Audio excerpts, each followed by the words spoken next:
reminiscent Mel Sharple's Playhouse was an event that would live in infamy, etched into the annals of Arizona theater history, alongside fires and floods. The audience filtered in, confused. They had paid to see a Broadway musical. Instead, they were greeted by Mel, in a tuxedo that looked slightly too tight, ushering them into seats with the grace of a bouncer. "Welcome to the Mel Sharple's Playhouse," he repeated like a broken record. The critic from the Sun Gazette, Andrew Tashman, arrived looking skeptical. He was a man who clearly preferred Shakespeare to whatever this was. "I heard that Joel Grey was in this show," Tashman said, scanning the program. "Oh, yeah. Well, I had to let him go. He's not ready for the big time yet," Mel lied smoothly. "But you're in for a special treat, with the special talents of Jimmy Prescott." "Gee, I didn't know your bookie could sing and dance," Tashman deadpanned. "Well, he's not going to be dancing tonight.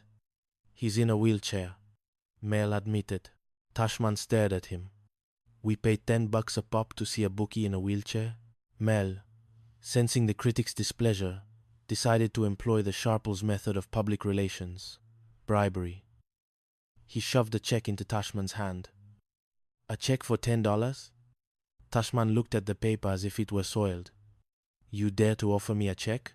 "Oh, I get it," Mel winked. "You want cash." The lights dimmed before Tashman could strangle him. The curtain rose. It was a fever dream. Jimmy Prescott wheeled himself center stage. Alice and Jolene, dressed in outfits that defied description, somewhere between showgirls and saloon matrons, flanked him. "We are two Tootsies from Tucson," they sang, their smiles plastered on with sheer terror. "Our bodies have been torn. And both of us are crazy about massive cactus." The lyrics were nonsensical, a word salad of southwestern cliches. Alice tried to lock eyes with the audience, begging for forgiveness silently. Beside her, Jimmy belted out, "I give the hateful Tootsie Tootsies for my wife." In the front row, Tashman groaned. "That song is simply putrid," he whispered to his companion. "The jerk wants to marry two women. It's blatantly sexist." "It's fair enough being married to one," the companion muttered. The show spiraled downward. The salute to Cactus involved costumes that looked like green pickles with spikes. The choreography consisted mostly of avoiding Jimmy's wheelchair wheels. Finally, the curtain fell on the first act. The applause was sporadic, polite, and terrified. Backstage, panic reigned. "Forget it. Nobody's leaving until this show is finished," Mel shouted, blocking the exit as the cast tried to flee. "Trust me, Mel, it's finished," Alice said, ripping off her cactus headpiece. "And if you don't let it out of here, you're finished." But then, a sound drifted from the stage. The orchestra, perhaps out of boredom or a desire to play actual music, began a familiar vamp. Dum-da-dum-da-dum. Alice paused. The music called to her. It was the original opening number. She walked back out onto the stage. The audience was still there, murmuring, checking their watches. Alice stepped into the spotlight. She wasn't Ramona from Arizona anymore. She was Alice Hyatt. "Start spreading the news," she sang, her voice clear and powerful, cutting through the stale air of the theater. The audience stopped talking. "I'm leaving today. I want to be a part of it. New York, New York," she belted. The chorus, hearing the cue, rushed back out. They shed the ridiculous cactus spikes and formed a kick line. Their energy shifted instantly. It wasn't a farce anymore. It was a performance. "These little town blues are melting away," Alice sang. And for a moment, she believed it. She wasn't just singing a song, she was singing her life. The struggle, the grit, the refusal to give up. "If I can make it there, I'll make it anywhere." The audience rose to their feet. Not out of pity, but out of genuine excitement. Mel stood in the wings, his mouth open. He looked at Alice, really looked at her, and saw not just a waitress he could bully, but the star she was meant to be. For 3 minutes, the Mel Sharple's Playhouse was Broadway. Chapter 4. The Turkey and the Matriarch. The musical closed mercifully after that night. Mel claimed it was a artistic triumph that was too ahead of its time. But everyone else knew they had dodged a bullet. Life returned to the rhythm of the diner. Orders up, plates down, coffee poured. But peace was a fleeting commodity in Alice's life. As November rolled in, bringing cooler winds and the threat of the holidays, a new storm approached. This one didn't come in the form of a producer.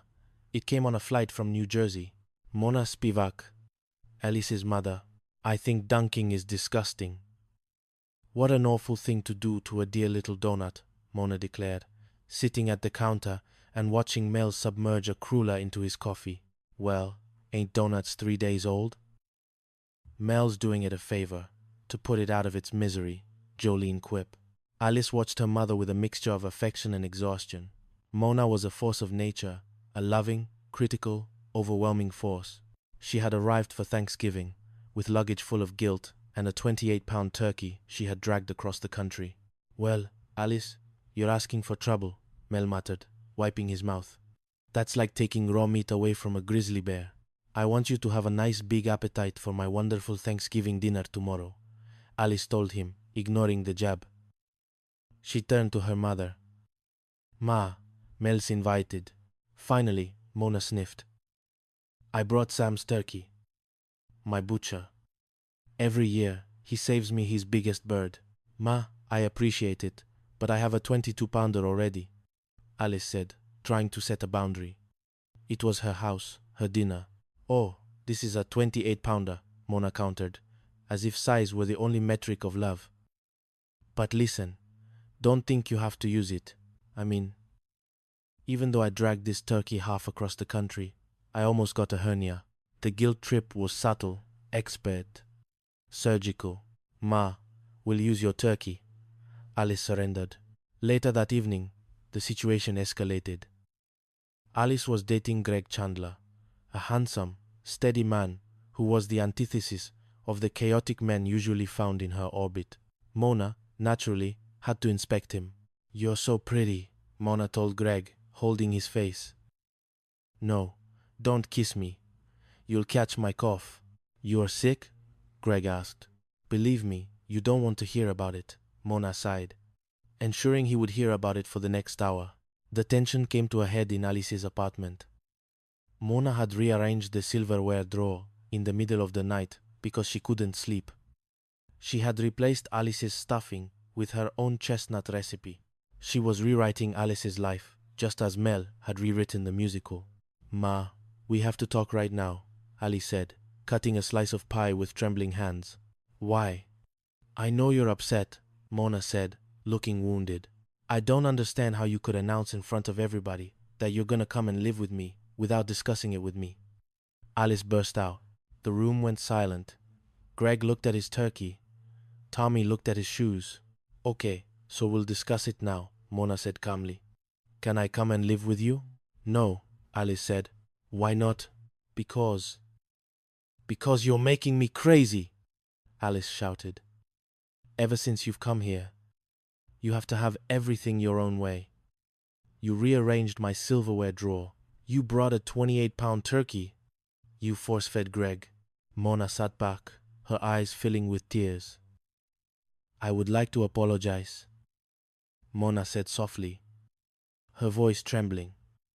I don't say this much, but I was wrong. Alice softened instantly. The anger drained away, leaving just the ache of loving someone difficult. Ma, but listen to me, Mona continued, shifting gears. What kind of a responsible daughter would I be if I didn't take care of my mother in her twilight years? Twilight? You haven't even hit mid-afternoon yet, Alice argued. I can't sell that house in New Jersey, Mona admitted, her vulnerability finally real. It's full of memories of you. The notches on the wall, the banister you used to slide down. Alice hugged her. Ma, you're gonna go back to New Jersey, but you'll come back and visit. Of course, Mona sniffed. I'll be back in 3 weeks for Christmas. Alice closed her eyes. 3 weeks of peace.